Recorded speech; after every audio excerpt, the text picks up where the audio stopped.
and chairman of the subcommittee on telecommunications. I thank the gentleman.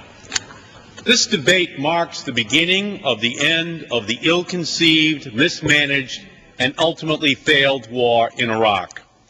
The war in Iraq was launched on the basis of false and misleading intelligence about a non-existent nuclear weapons program. When the inspectors looked for nuclear weapons in all the most likely places, there was nothing there. When they looked in all the unlikely places, there was nothing there. When this was reported to the world said, "Don't invade." But when this was reported to the President of the United States, he chose to invade Iraq. In other words, the President did the opposite of what the evidence would dictate.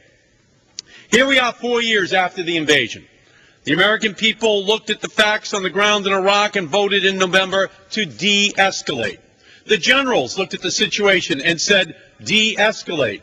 The Iraq study group analyzed our options and said we should de-escalate. So what has the President of the United States decided?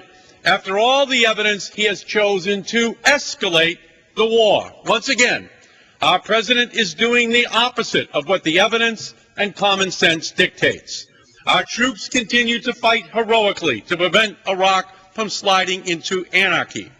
But they are losing ground to a deep emotional cycle of religious strife and revenge that goes back 14 centuries. Our soldiers cannot be beaten on the military battlefield, but neither should they be faulted for failing to drain a political swamp.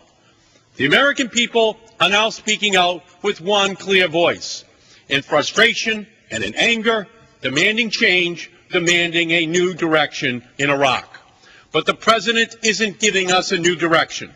All he has to offer is more of the same, an escalation of our troop presence in Iraq, and this escalation ignores the recommendation of the bipartisan Iraq study group, which said that all combat brigades not necessary for force protection could be out of Iraq by the beginning of 2008. This week, we have a choice. We can say no to the President's failed war in Iraq. We can say no to the President's escalation. And we can say no to the unnecessary loss of another American soldier, Marine, or airman. Or we can once again vote to stay the course and to continue on with this failed policy. Many Americans have expressed frustration that the resolution we vote on this week is a non-binding resolution. And I understand that frustration. On January 9th, Senator Kennedy and I introduced companion bills in the Senate and House to block President Bush's new plan to escalate troop levels in Iraq. Our legislation would prevent the obligation or expenditure of a single dollar to increase the number of troops in Iraq unless Congress affirmatively voted to do so. But I would not dismiss this resolution's importance simply because it is non-binding. 24 years ago, this House took up another non-binding resolution when it first debated my nuclear freeze resolution. We passed the nuclear freeze on the floor of the House. It was non-binding, and it never passed the Senate, but it nevertheless changed the course of this nation's nuclear weapons policy.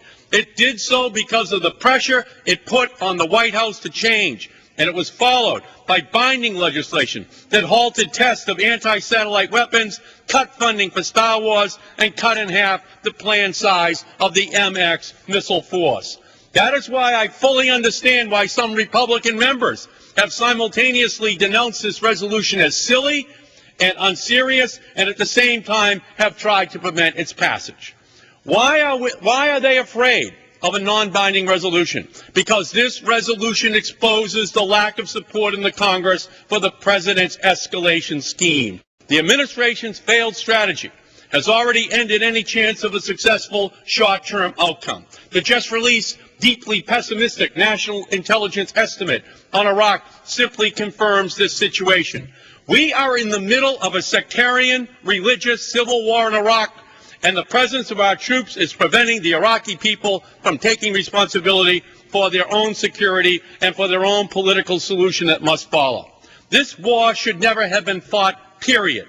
It was a mistake. The American people know it was a mistake. Our military leaders know it was a mistake. And a bipartisan majority in the United States Congress know it was a mistake.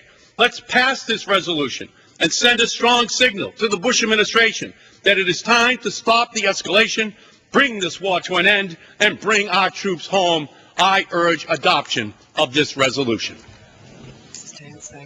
Gentleman's time has expired.